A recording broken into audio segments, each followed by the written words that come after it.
It came to pass that an epidemic was sweeping the Australian continent from coast to coast. None of the population was left untouched. Some were heard to cry out in strange tongues, as each week the warriors would meet to do battle. And each Thursday, 3 wise men would sit in judgment, and the wise men were Bobby, Sandy, and KB. And their judgment was delivered on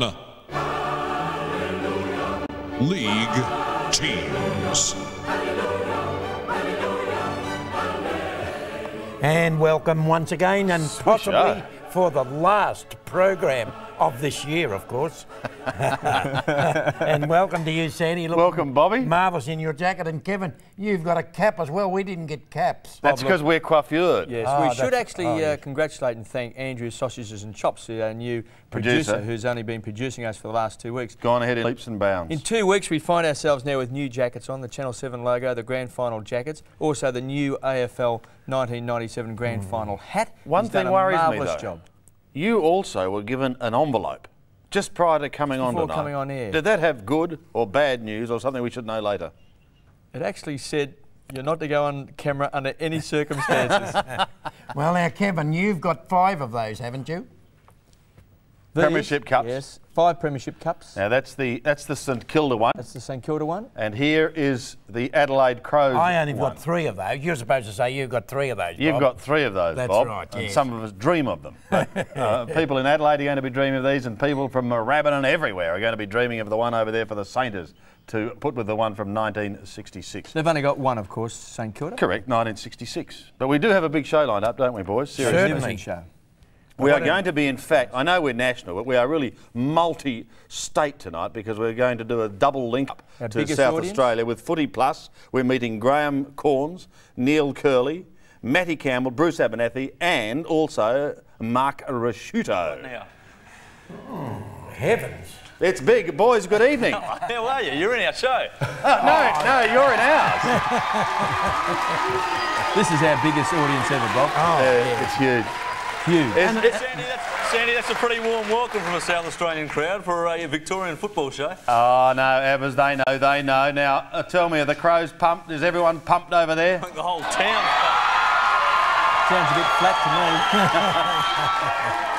Well, isn't it marvellous that Sandy, that'll probably they're give you into some sort of indication. Yes, the town is pumped. The team leaves tomorrow morning, but there'll be thousands of other South Australians heading over the border. Has there been a lot happening over there in terms of looking back here towards Victoria? I mean, has there been signs around Killer Vic and things like that? No need to, KB. No need to at all. It's just a mere formality with you blokes. You're losers. Actually, I've got to ask Curls, because if anyone loved state rivalry and state of origin and state footy, this really, Curls, it's back to state footy, isn't it? Well, it certainly is. That the clock, the wheel has turned without question, and I think. You know, you've got to look at a few people that's created this situation, and it's great to see that the rivalry and the intensity is still there. Yes, you must be feeling pretty disgusting this week, Neil, because of that Granny Smith apple that you threw at James Cook just after the 3/4 time time, because your fingerprints have been found on that apple, Curls. That's how much you know. It wasn't a Granny Smith at all. It was a red one. Granny Smith's the green. Actually, I'm also worried, KB, about the budget of the Footy Plus show, because, I mean, unfortunately the boys... Perhaps they didn't arrive, their jackets, I don't know.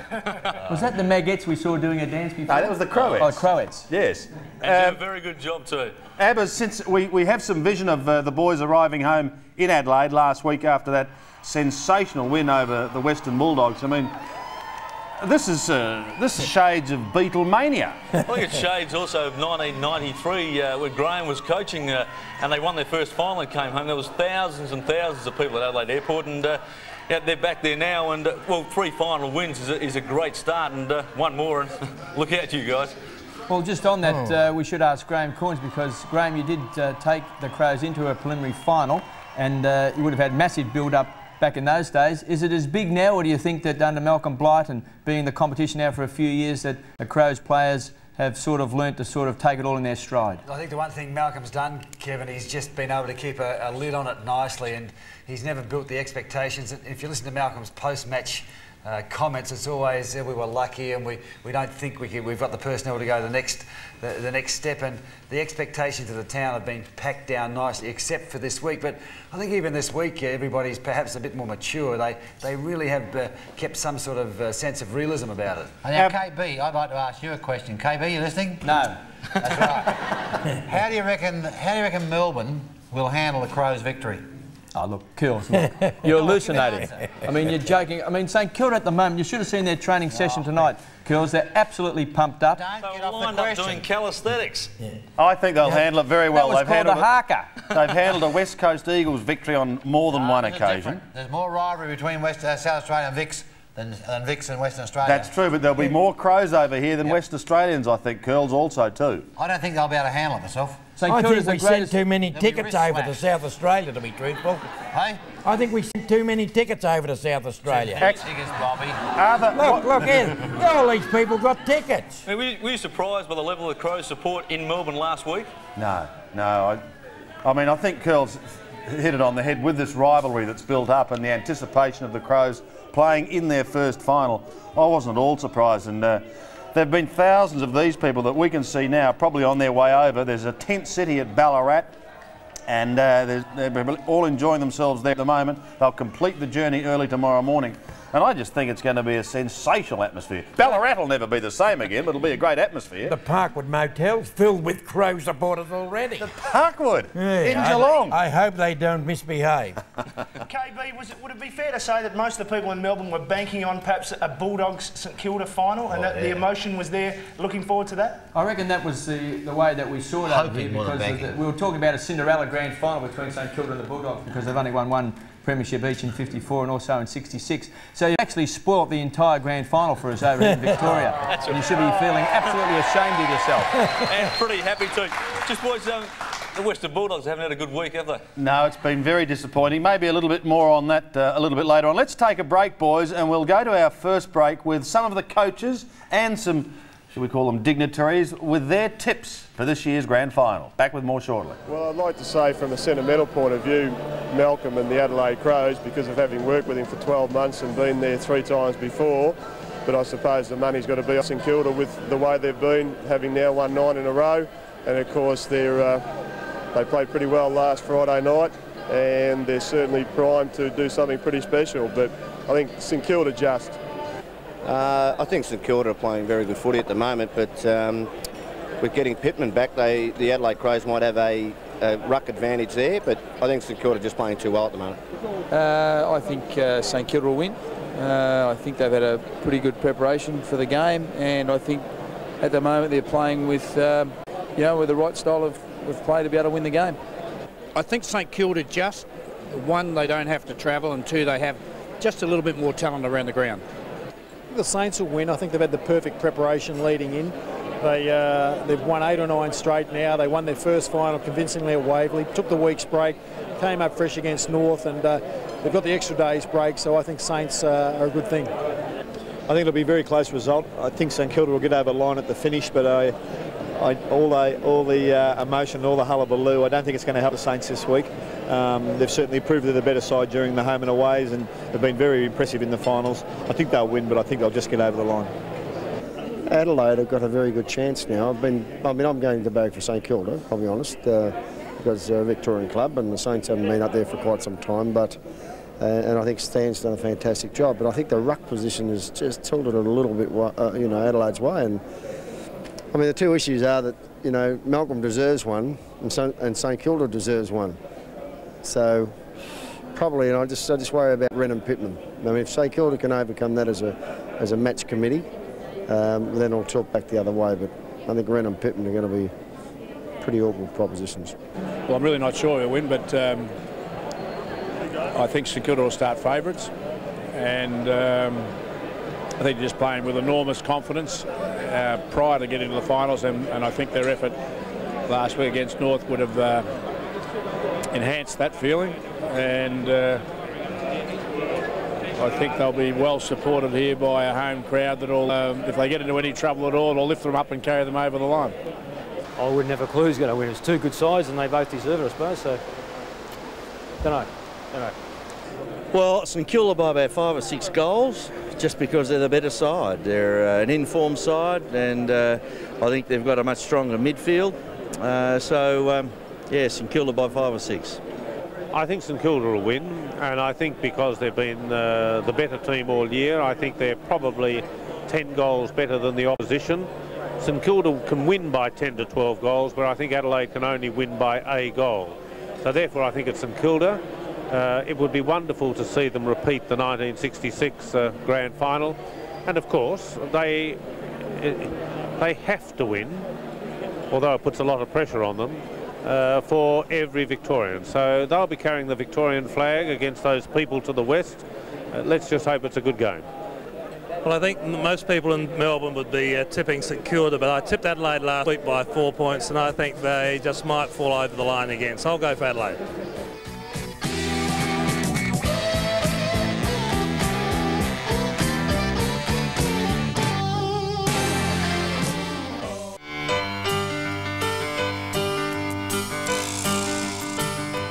A new coach at the helm, the Crows came out firing. A 36-point victory over Brisbane at Football Park was a dream start to the season. To get it effectively clear, trying to push it forward was young Brent Williams, getting his first opportunity at senior level. Oh, Vardy, this looks promising. Vardy goes into goal, and the Crows are away to a flying start. Round 2 brought them to Melbourne. Before a crowd of 32,000, they were handed a 32-point loss by the Tigers. His left foot kick to full forward, Matt to Richmond. The following week, they lost again to the Blues at Optus Oval. Carlton changed colour for the match. They beat the Crows by 28 points, and Adelaide were out of the 8. And what a goal from Cooter! To round 4, and the first local derby against the debutant Port Adelaide. The Power leading at every change to an 11-point win. Oh, Modra's going to fly at the back, up he goes! Oh, yes! In round 5, the Crows were back as winners, this time over the Western Bulldogs at Optus Oval. It was a satisfying moment for Malcolm Blight. Kick by Vardy. One out, Modra with Sir. Oh. Next came a crushing 1-point loss to Collingwood. The Crows were sliding down the ladder at an alarming rate. It is, it's a goal. There's the siren. Collingwood had sneaked home by the narrowest of margins. In round 7, they took on Essendon at home, and they emerged victorious.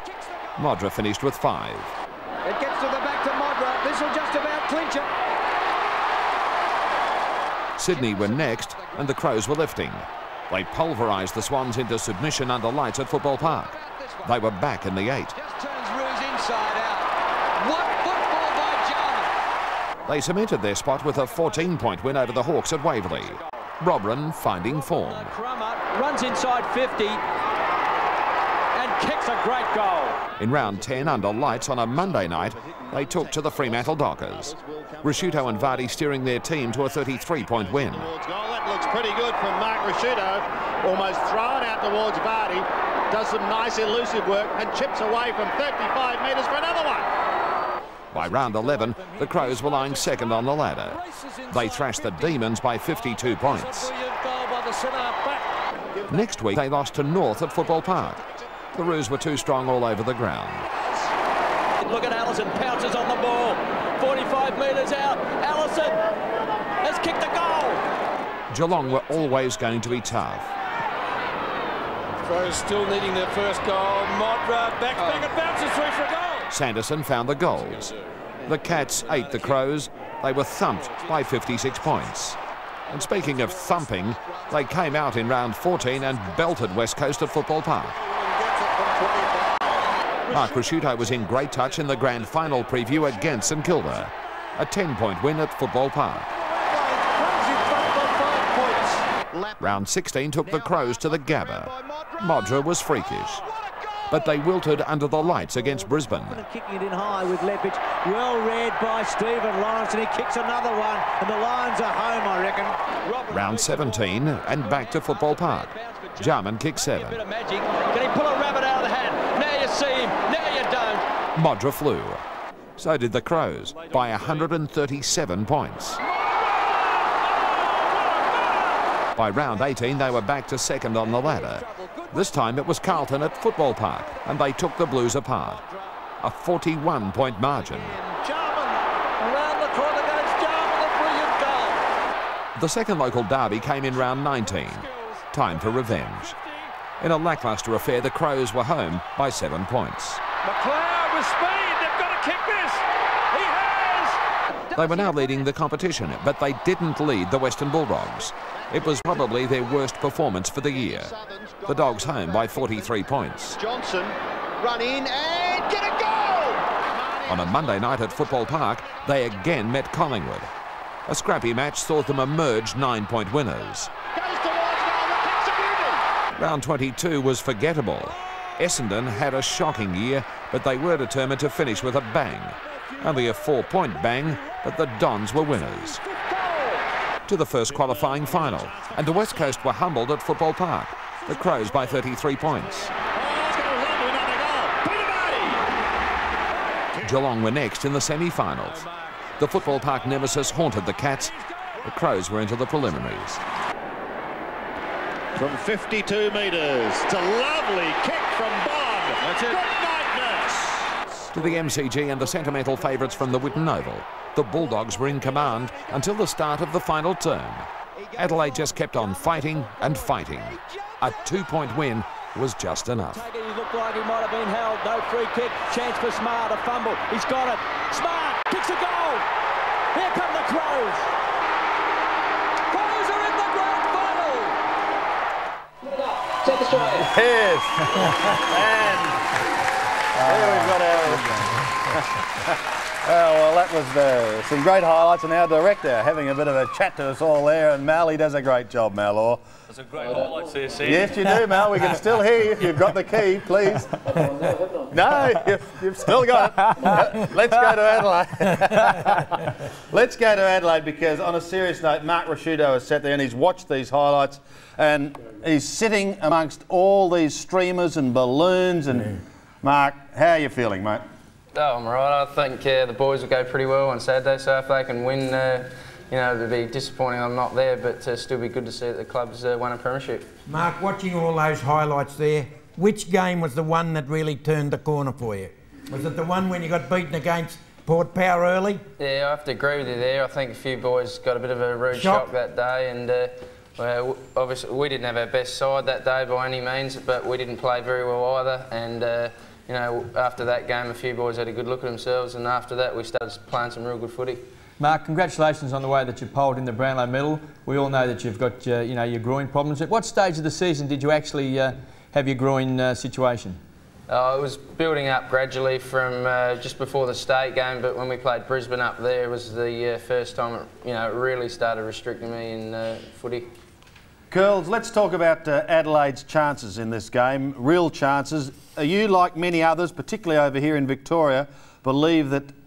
He gave him away last week. He didn't give him away. Well, he was a bit... Yeah, I know he was a bit puffed. I tipped him beautifully. It all revolves around number 52, Mr. Wren? No. Sean will do his job, which is to try and control the ruck work, but I don't think a lot of people in Victoria quite realise how many good players are in this Crows team. Oh, please. Is that you again, KB? Yes, you've upset him again. What's that on your head, Curls? I've been trying to put a drill in your head to find a brain or something. At least I don't have to wear a cap, you little snoot.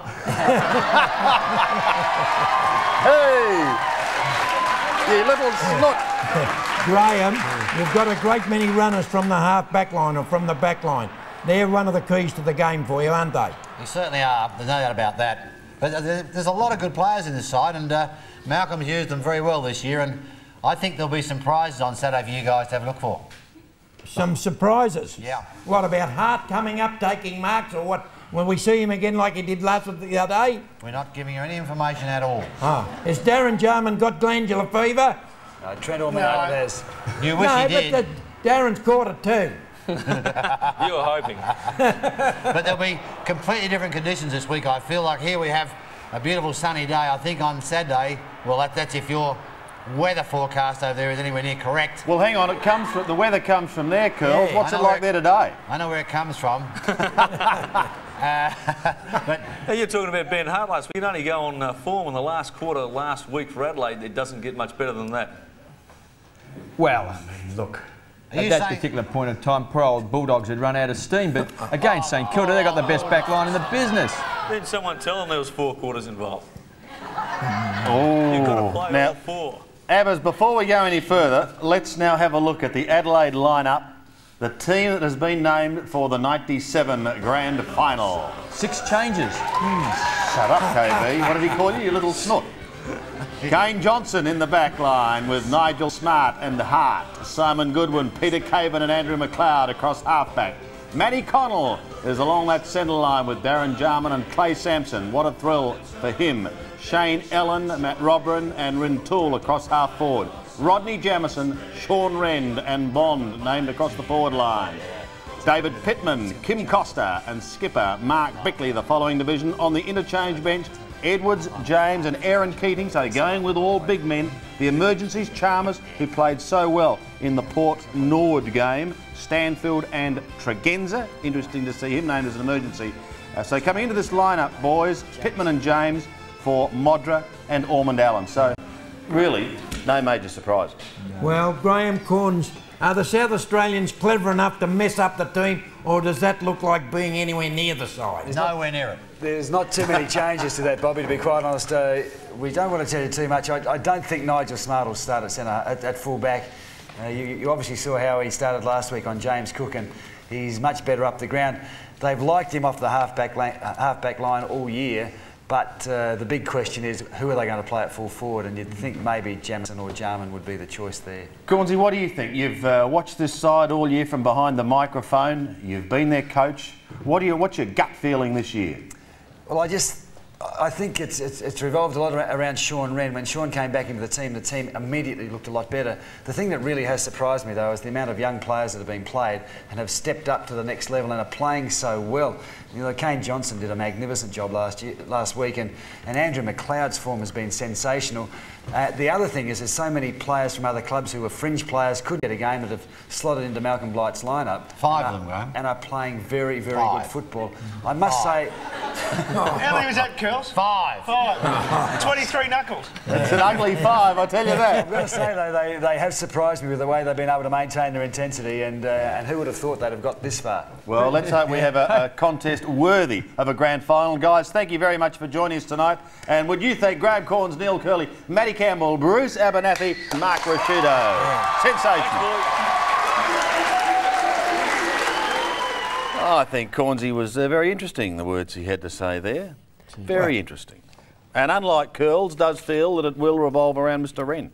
Or he is the key card in their pack. You're not taking any notice of what Neil Kerley is saying, surely. Well, I do, actually. Oh, Curls, I mean, he's so biased. He's a South Australian and he's been biased for about 25 weeks. Yeah.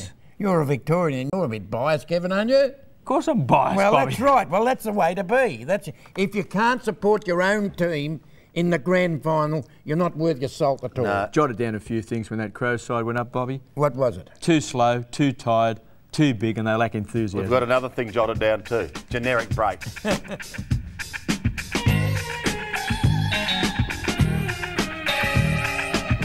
Come back and look at these two marvellous cups here.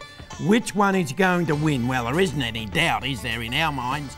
And of course, let's relive the last time that St Kilda got one of those cups, and we're not going to see that Barry Breen kick it again, are we?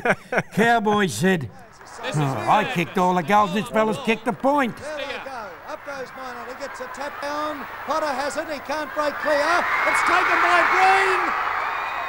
That's a point. That's a point. St Kilda in front.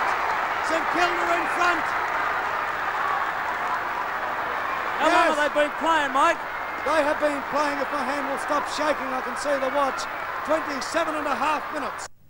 And did you see Cowboy going back then, muttering under his breath, saying, see that dummy? They're both here with us. Look, the two gentlemen from the... An honour to have two great champions from St Kilda with us in the studio. They are. What's their names again? Barry Breen and Cowboy Neale. And Barry... That's Cowboy. Just one thing Cowboy, on that. is it? Barry, is it going to be a huge relief come Saturday night when, since 1966, people might not talk about the Barry Breen point quite as much as what happens on Saturday? It be won't be huge such relief to everyone else. The other 19 blokes will be absolutely delighted, I think. Actually, Barry, looking at that footage there, That got him pretty easily at that point, didn't it? I always thought it might have just scraped him, you know, around the point. But it took a big bounce, didn't it? Yeah, big bounce. And it was nowhere near the big fella, was it? How far was the kick, genuinely? About 85 metres. What'd you say, Cowboy? 25. 85. And it bounced half of that. Had you practised that at training, at skills training? Because it was sort of like a half a banana kick, really. It was just grab it and kick it. I've got to get rid of it. I wonder if Jason Heatley will kick, say, 5 goals like Cowboy did, because people tend to forget that, Cowboy, don't they? I hope he does, Sandy. I hope he kicks twice as many as that. It'd be lovely. It must have been upsetting for you. You kicked all the goals. He kicked 1 point and no one's ever heard of you. Oh, well, it's a team sport, Bob. Good on you, Cowboy. Bobby, yes. Speaking of champions of St Kilda and of that era, we are joined by the master. The master now. And it was with great pleasure and an honour that we welcome to League Teams the highest rating television program in the history of the medium. And I'm speaking of the Doctor, Doc Baldock. Doc, welcome. Welcome. Thanks, Andy. It's the biggest build-up I've ever done to any person in my life. Well, and it's deserved. And thoroughly deserved. That's right. The best. League teams are pretty big down in Tasmania, Doc. Very big. Doc, how do you feel on the eve of, well, arguably St Kilda's greatest triumph since 1966? I'm looking forward to them winning, Sandy, like everyone else. Are you nervous? Not nervous, mate. I just hope they win because they take the pressure off us. Actually, Doc, I was reading an article the other day and it suggested that there was a chance that maybe you weren't going to take your place in that 1966 grand final. You had a crook knee. That's correct. I heard it a fortnight before, Kevin, and against South Melbourne, and it was a race to... I had to play, or I didn't have to play, but there was controversy over whether I should be... Drakey, well, let's perhaps get back to the right story. Drakey was the bloke that forced Yabby into saying if we don't win this game against Hawthorn, the last match of the year, we were not going to be in the final, so why is it good of being there? So against all the doctor's advice and everyone else in the club, put the pressure on Yabby to allow me to play or allow me to be... 90th man that particular day. And you didn't go to the races that day, Doc, did you? Yes, I did. Went to the first race. Doc, what time did you get back to the ground after the races? About 1:30. If any of us had got there at 1:30, we would have been dropped out of the side. Yeah, but I wasn't in the side. Well, Doc, we were probably a bit fortunate that it was you and not Breen had to carry the injury. That's dead right. What about, Doc, when you received the cup, and I know it's been spoken of considerably, but you're wearing the Collingwood jumper. Don't tell me. That's a nightmare. That's a nightmare. That's our line. Every time I see it. Doc, did you swap jumpers back, or have you still got... No, I still got the... You've still got Tuddy's jumper? Yes, I have. Yeah. But you fit into it? Oh, easy. But Doc, that was the done thing in those days, wasn't it? When you finished playing in a grand final, you swapped? That's correct. Every player did, bar Ian Sinman. We're just seeing you on screen there. Was Doc a very good singer, Barry? No. After a couple of beers, he was fantastic. Oh, well, it was only 6 beers between winning and losing. Well, speaking of winning and losing, it was up for grabs, no doubt, at three-quarter time. Let's now hear a snippet of Alan Jean's three-quarter time address. 25 minutes to make a name for yourself like you never made before. 25 minutes to make a name for yourself like you never made before. Do you remember those words, Doc? I certainly do. Lots of tactics in that, wasn't there? It's made Breen his name. He's been there forever since it, hasn't he? I can't remember that at all, but lots of things you can't remember that you just pick up on screen from time to time every time you watch it. But do you remember the emotion that surrounded you, Cowboy?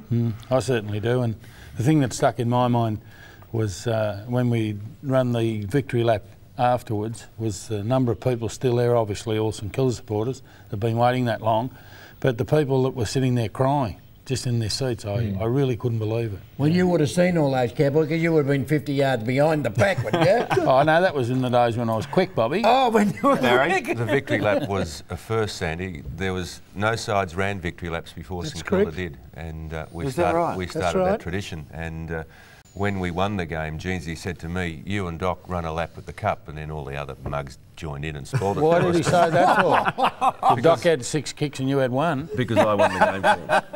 Whereabouts did you actually celebrate, Doc, that first win? Could have been anywhere, Kevin. Serious mostly, I think.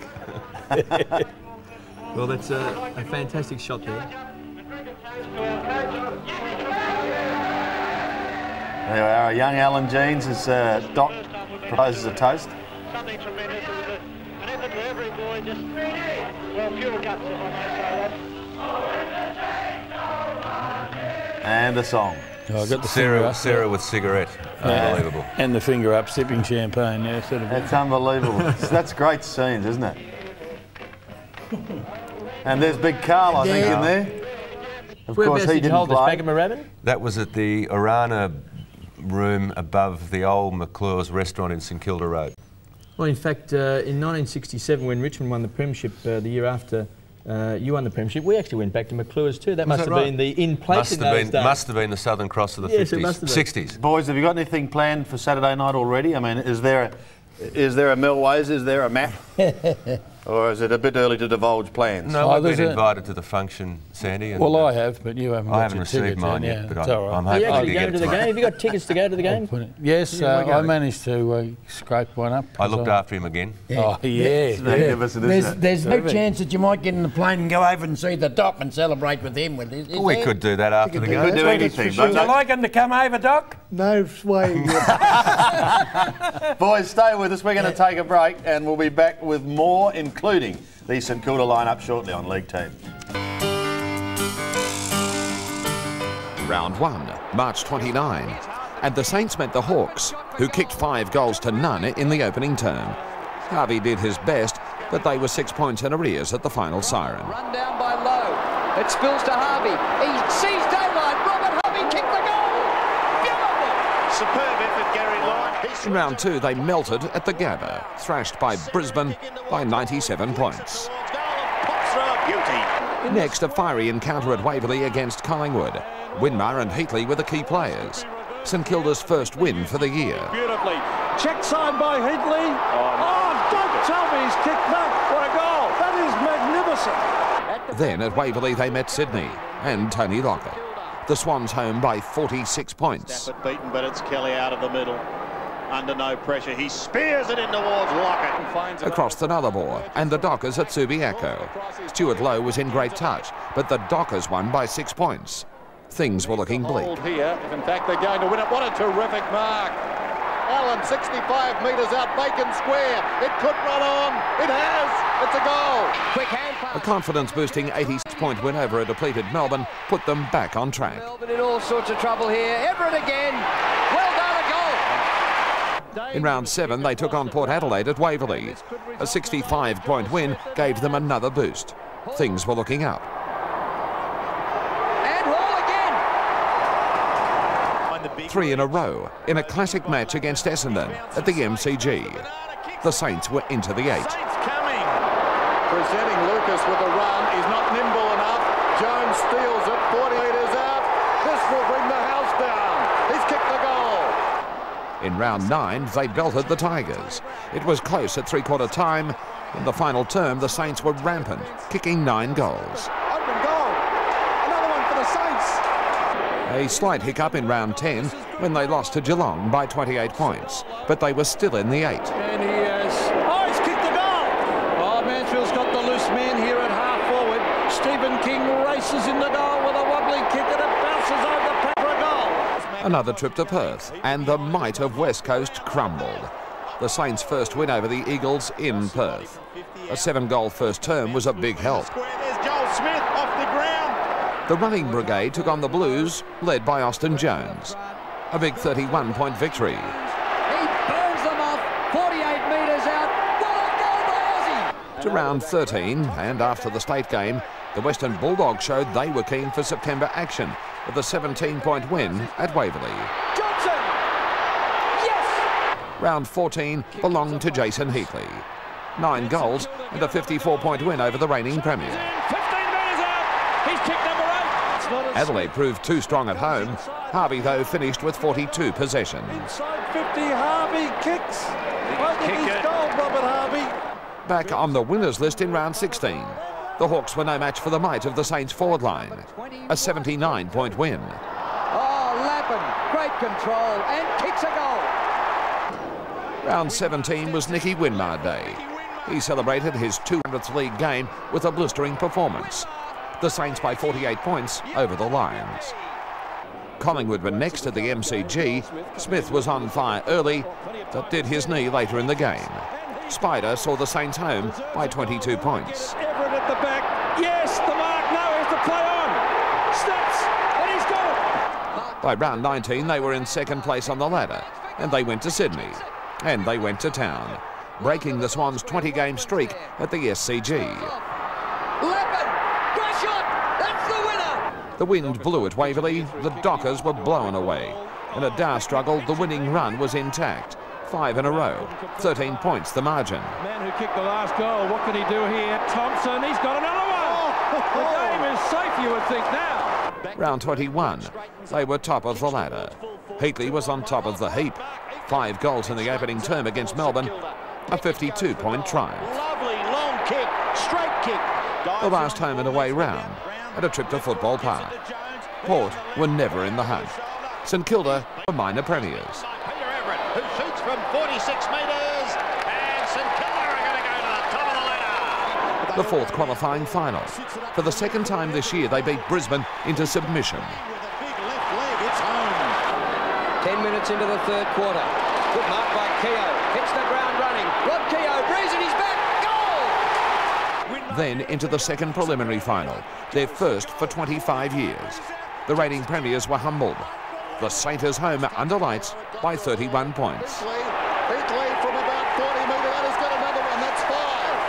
Harvey pokes it inside 50, look at Thompson go, he gives it across to Nicky Winmar. Go for goal, Nicky! The Saints are through. Bring on the grand final. Now, Doc, we've just been watching some magnificent highlights of St Kilda's win. There was definitely some polish there on Harvey. Did you see it when you first had him there at the ground? He was very good the first day of training, Bob. He had a tremendous potential. He was so correct in everything he did, and there's no surprise that he's gone on to win a Brownlow medal for me. And some other boys there, what, Bert, Lowe, Nicky? Stewie was probably, from my point of view, disappointing when he was at St Kilda.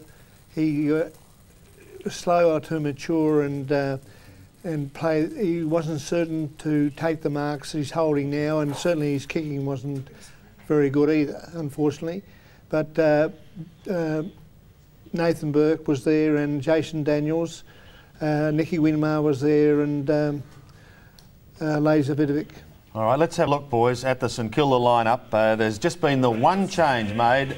This is the 97 side for the Saints. From the back line, Justin Peckett, Jamie Shanahan and Jason Cripps. On the last line of defence at half-back, Maxie Hudson, Darryl Wakeland and Stephen Ziller. Across the centre line, Jones, Brown and Winmar. Like a lightning flash, that line, isn't it? At half-forward, Jack Daniels, Stewie Lowe and Lappin. From the forward line, big bad bustling Barry Hall, Heatley and Thompson. The followers, Cook, Harvey and Burke, interchange. Keogh, Neale and Sirakowski. The emergencies, Bardsley, Healy and Shane Wakeland. So the one change, Neale coming in for Young with the injured back. Cowboy and Barry, what do you think of that side? I think pretty settled team, Sandy, and looks very impressive, and one that's going to account for the Crows very easily on. Yeah, I think it'll be a fairly tight game. We'll just get in by about 10 or 11 goals. Are you surprised that Neale has been selected? Because from my memory, Neale hasn't played since about round 3. I think his last senior game was against Brisbane. He's been playing very well in the reserves in recent weeks. Obviously, Kevin, I haven't seen a lot of him play, so I know he's had the ability for a long time, but he obviously deserves his chance. Cowdy, there's one thing about that side. What's that, Barry? With David Sirakowski on the bench, when they win on Saturday, the worst thing about this is what's Sira going to be like? Well, he couldn't be any more obnoxious than he is. Well, now, Cowboy, we had something specially made for you. Thanks very much. They're Saint nuts, not donuts. Saints nuts. How many could you polish off? I don't think Saints nuts is the right word to use there. There's only five here, Bob. There's only five. You save one for me. Boys, can we thank Doc very much for joining us? And Doc, we'll all be thinking of you. And I think it's going to be an emotional time. It's going to be an exciting time. And, well, for your sake, we hope St Kilda does the right thing. I hope they do too, Sandy. It'll take a lot of pressure off everyone. Good on you, Doc. Take care of yourself. Thanks very much. Lovely to see you, Doc. Same And what here. about these two down this end? Well, I'd like to see them, say, on Monday next week and see how they are, because they're a bit excited at the moment. Still the best of friends, whatever happens. Boys, thanks for being with us. Have a great weekend. We hope it all works for you. Thanks very much. Thanks, Sandy. Thank you. Day after day, I'm more confused.